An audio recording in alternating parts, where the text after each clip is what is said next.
Captain Elias Drake's ship shook violently as it tore through the outer atmosphere of the distant planet Xeria. Sparks flew across the control panel, alarms blared, and the hum of the engines faltered. His heart raced, but his mind stayed sharp. He had faced dangerous situations before, but nothing like this. A remote planet almost completely uncharted, and now a failing spacecraft threatening to crash.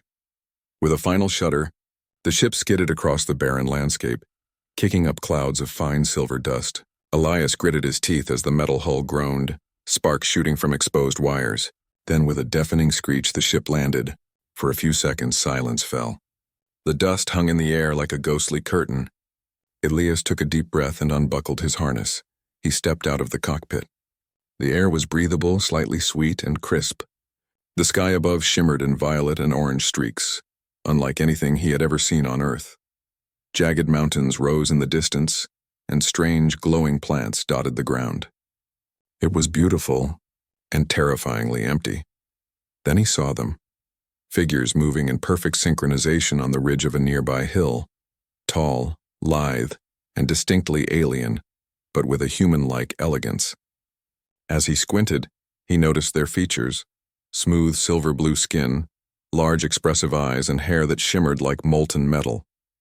They wore sleek functional clothing that hinted at a highly advanced civilization, and they were all women. Elias froze. His survival training kicked in. Slowly, he raised his hands in a gesture of peace. The women stopped. They watched him silently, tilting their heads, their eyes wide. It was clear they had never seen anything like him before. He felt their gaze heavy with curiosity and caution. For a moment, time seemed to stretch. One of them, slightly taller than the rest, stepped forward. Her eyes were sharp, intelligent, and unyielding. She held a small device in her hand that glimmered with light, some kind of scanning tool. Elias instinctively smiled, though nervously. Come in peace, he said, his voice firm but calm. I am Captain Elias Drake from the human starship Odyssey. I crash-landed here. I need help. The tall woman didn't speak. Instead, she activated her device, which emitted a soft blue glow over Elias. It scanned him quickly, analyzing his body, his signals, his presence. The device retracted, and she lowered her hand. Then she spoke. Her voice was melodious yet firm, carrying authority that commanded attention. You are a male, she said. We have not seen one for 5 years, Elias blinked. Excuse me. Her eyes softened slightly, but her tone remained cautious. Your kind. Male humans, they disappeared. It is not safe for you here, stranger. Elias's mind raced. He had heard myths about civilizations that had avoided humans, but never this extreme. I am not here to harm anyone. I only seek help to repair my ship.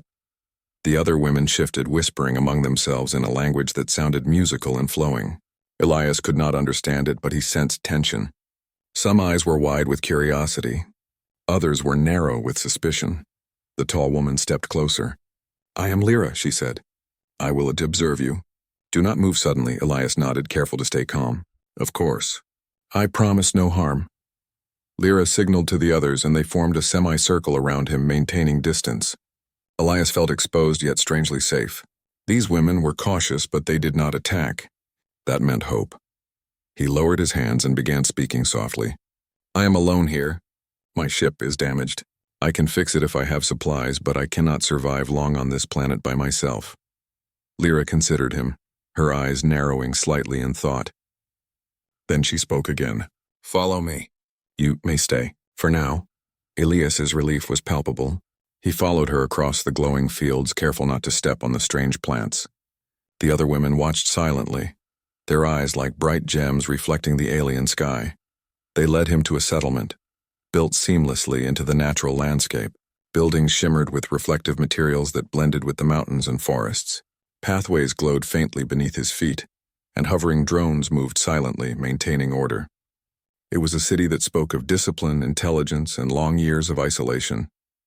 Inside, Lyra led him to a small chamber filled with advanced equipment. She gestured for him to sit. He observed her as she examined him. She moved with precision and grace, her curiosity clear in every movement. You are different, she said finally, not like the males in old stories. You will survive. Elias smiled faintly. We humans are adaptable. We survive because we try, not because we are strong alone. She tilted her head. Adaptable, yes. Perhaps that is why you remain while others vanished. Over the next few hours, Elias demonstrated basic skills. He repaired a small broken drone using materials found in the chamber, earning a nod of approval from Lyra. She made notes in her device, studying him closely.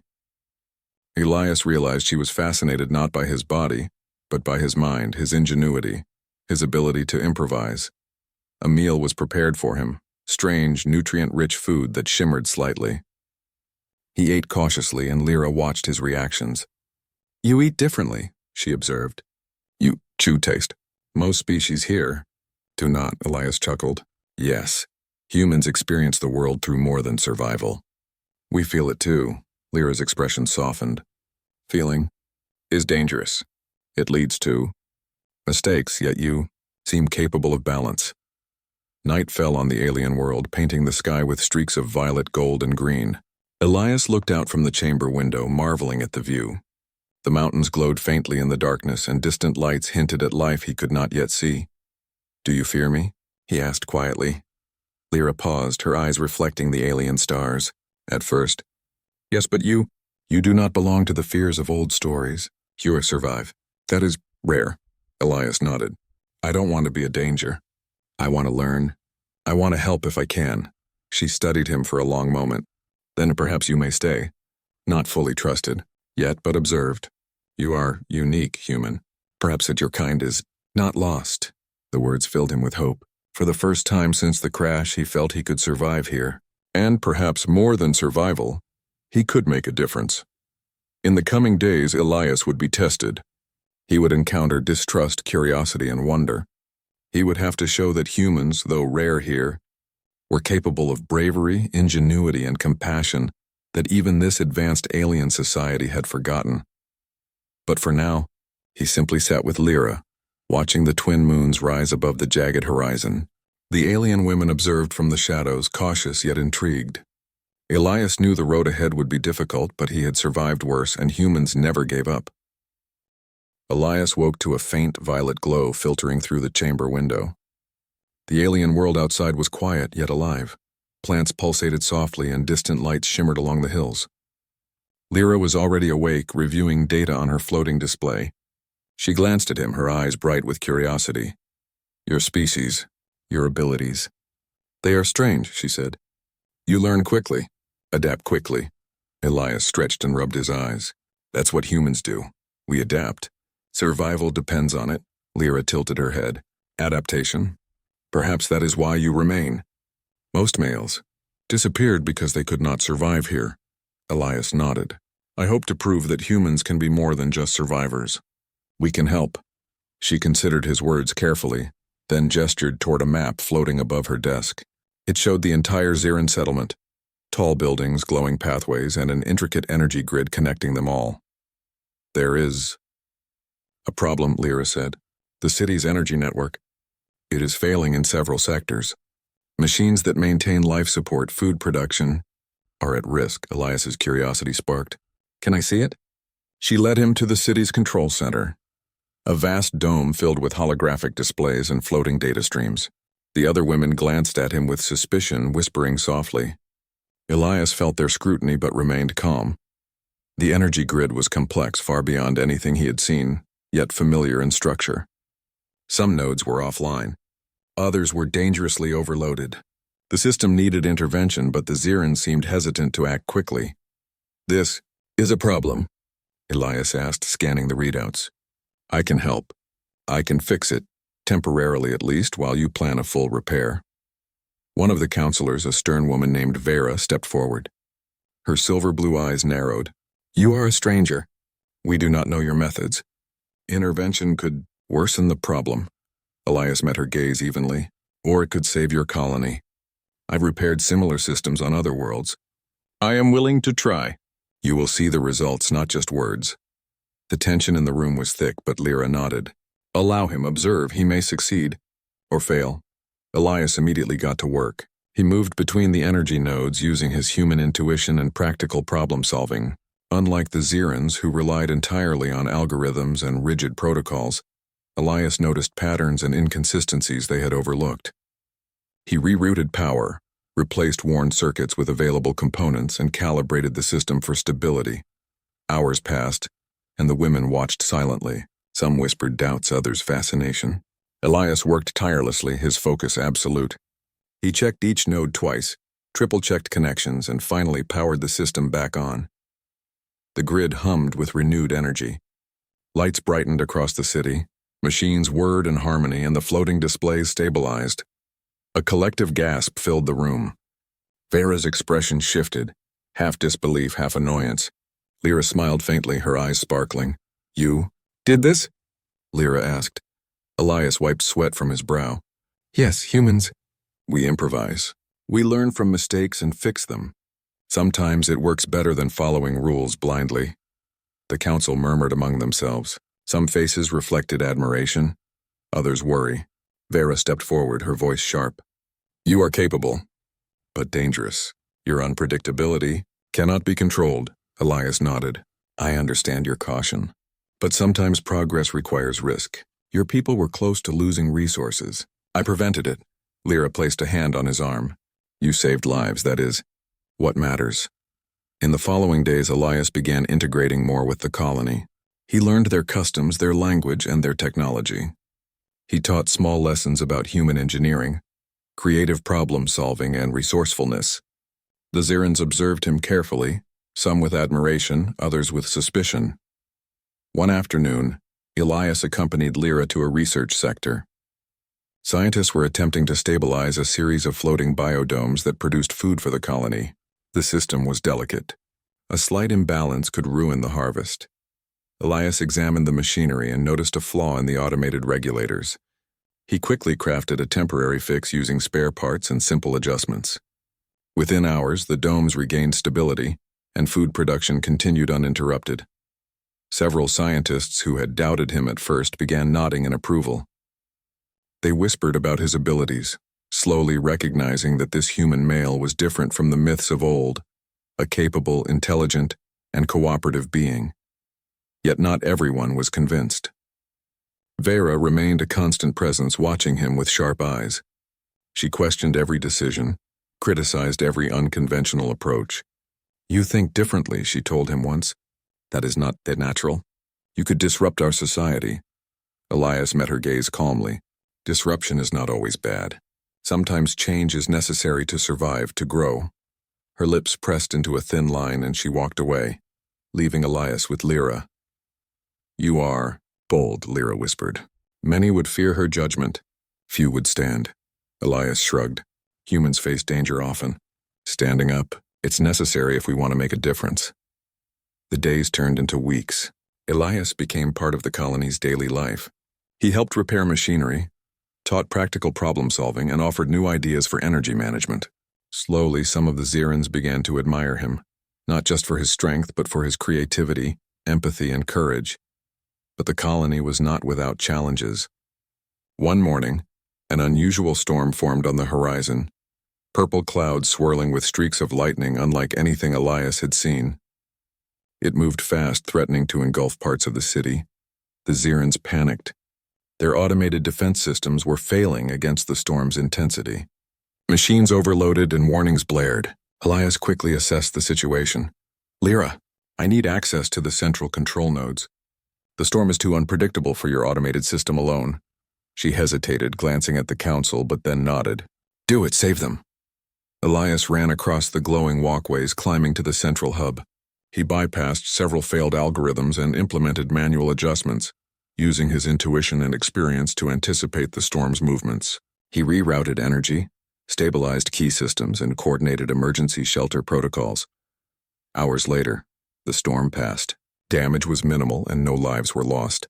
The Zirans watched in awe as Elias emerged from the hub, exhausted but triumphant. Lyra approached him, eyes wide. "You saved them. You risked your life. You are remarkable." Elias shook his head. "I did what anyone should. Humans survive by helping each other. And others. That's all." The council convened afterward. Many members were impressed by Elias's courage and ingenuity. Some, like Vera, remained skeptical, but others began to advocate for him. arguing that his presence could benefit the colony in ways they had never imagined. Elias realized that his journey on Zyria had only begun. He had proven his value through actions, not words. Humans were resilient, adaptable, and capable of inspiring change, even in a society that had believed men were extinct. At night, Lyra and Elias stood atop a hill overlooking the city. The twin moons cast silvery light across the glowing landscape. "Do you think they will ever fully trust me?" Elias asked. Lyra smiled softly. "Perhaps trust takes time, but you have shown them courage, wisdom, and heart. That is rare even among humans." Elias looked at her, feeling a strange warmth. "I didn't come here to change your world, but maybe I can help it grow." She nodded.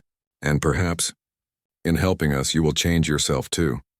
The alien women watched from the shadows, still cautious, still curious, but increasingly intrigued. Elias had become more than a stranger. He had become a symbol of hope, of ingenuity, and of human resilience. The colony had survived for over a century without men. But Elias Drake proved that humans were not just survivors. They were innovators, problem solvers, and a force capable of inspiring change. And as the twin moons rose higher, Elias knew the coming days would test him in new ways. Challenges, societal expectations, and the delicate balance of earning trust in a world that had long forgotten what it meant to see a man. Yet he was ready. Humans were never meant to hide. Humans adapted, endured, and led. And Elias Drake was determined to prove it, to these alien women, to the colony, and perhaps even to himself. Elias woke to a calm morning on Zyria. The twin moons had set, leaving the sky painted in soft lavender and gold. After weeks of proving his abilities, he had earned cautious respect from some members of the colony, though suspicion still lingered among a few, especially Counselor Vera. Elias knew the final test of trust was approaching, but he did not yet know how. Lyra greeted him outside his temporary quarters. "There is news," she said, her voice tinged with urgency. "A meteor cluster is approaching. Our sensors detect high probability of impact in inhabited areas." Elias's eyes narrowed. "How much time?" "Less than 6 hours," Lyra replied. "Our defenses may not be fast enough. The automated systems cannot predict their path accurately." He clenched his fists. "Then I have to help. Lead me to the control hub." Lyra nodded and led him through the glowing streets. Citizens of the colony hurried to secure their homes and protect the biodomes. Some stopped to watch Elias pass, whispers spreading like fire through the settlement. He was no longer just the stranger. They saw him as someone who could make a difference. Inside the control hub, Elias examined the trajectory projections. The meteors were small but numerous, each capable of destroying structures and systems. The automated defense nodes were failing to calculate interception patterns quickly enough. "We need manual control," Elias said. "I can reroute power and calculate trajectories faster than your system can adjust. But I will need full access." Lyra hesitated. "The council? Some will oppose." Elias nodded. "We don't have time for opposition. Lives are at stake." With a flick of her hand, Lyra sent a secure message to the council. Within moments, the remaining skeptics were watching him from the observation deck. Vera's eyes were sharp with doubt, but she said nothing. Elias got to work, moving from control panel to control panel. He recalibrated energy pulses, manually guided defensive drones, and adjusted shielding across the city. His fingers flew over touchscreens and floating holograms. Hours passed and sweat ran down his brow. He did not pause, did not rest. Every calculation mattered. Every second could mean life or destruction. Outside, the meteors entered the upper atmosphere. Some collided harmlessly with distant mountains, while others headed directly for the city. Elias's adjustments guided drones and shields with pinpoint precision. One by one, the meteors were intercepted, destroyed, or redirected away from populated areas. Finally, the last meteor passed. Elias slumped against the console, breathing heavily. The city was intact. Minimal damage. No lives lost. A hush fell over the observation deck. Then slowly applause broke out. The citizens cheered, some tears glistening in their eyes. Lyra ran to him, smiling. "You saved us all. I cannot believe how you managed it." Elias shook his head, exhausted but smiling. "I just did what humans do. We find solutions, we adapt. We help each other survive." Vera stepped forward, her expression unreadable. Elias braced himself. But instead of anger, she spoke carefully. "You demonstrated skill, courage, and foresight. Perhaps we misjudged your kind. Elias nodded. I only hope I can continue to help, not just in crises but in daily life. I want to contribute to your colony, not disrupt it. The council convened after the storm. Debate was intense. Many praised Elias for his actions, citing his ingenuity and bravery. Others still feared his unpredictability, but in the end Lyra spoke for him passionately. He saved lives today. He taught us methods we did not know. He inspires hope. To deny him is to deny progress, the council voted.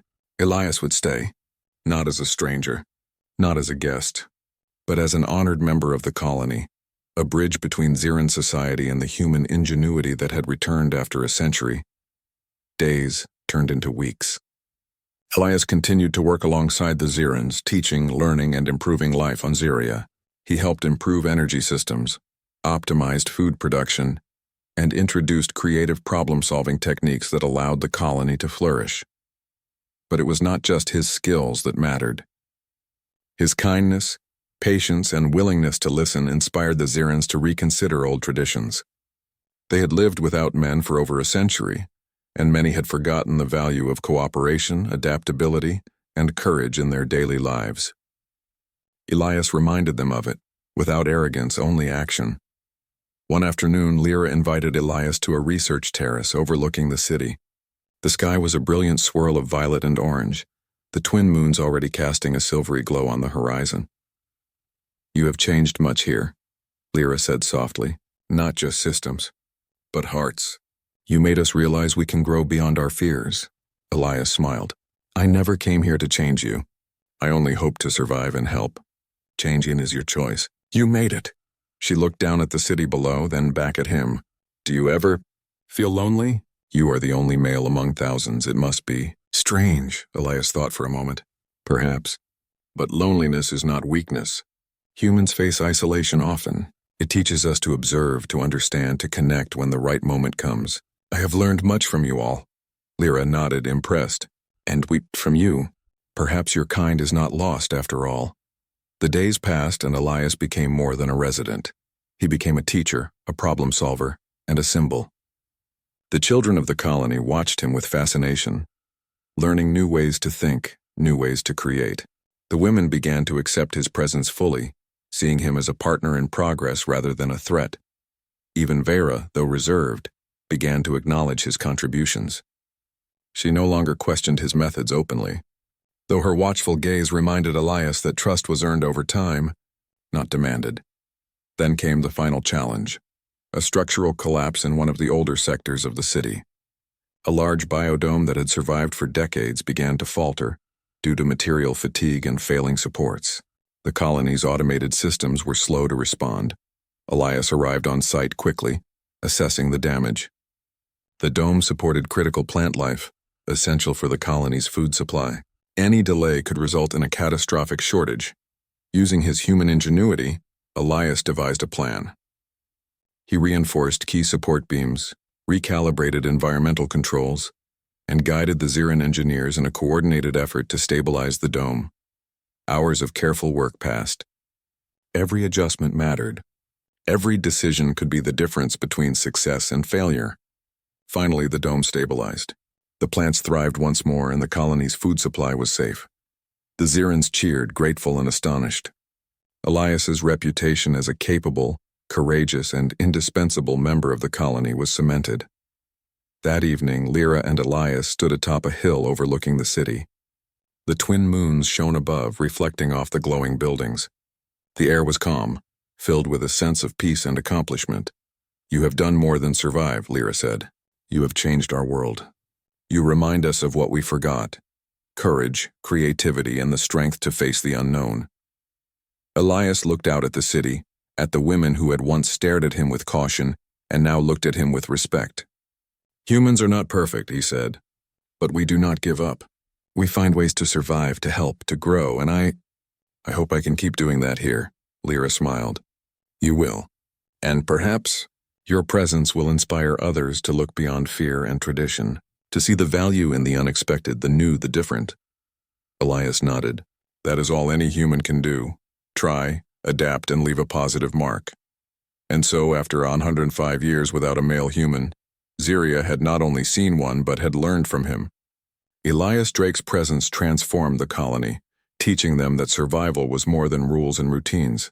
It was courage, adaptability, and cooperation. The alien women had once feared the unknown. Now they embraced it, inspired by the human who had come from the stars, reminding them that sometimes one person could change an entire world. Elias smiled. The colony thrived, the women respected and trusted him, and a new era of growth had begun. Humans, he realized, were remarkable, not because of strength alone, but because of heart, ingenuity, and the courage to face any challenge. He had arrived as a stranger. Now he was a part of Ziria, a bridge between worlds, a symbol of hope and proof that humanity's spirit could inspire even the most advanced alien civilizations. And for the first time in 105 years, the colony understood the value of human presence not as a threat, but as a gift.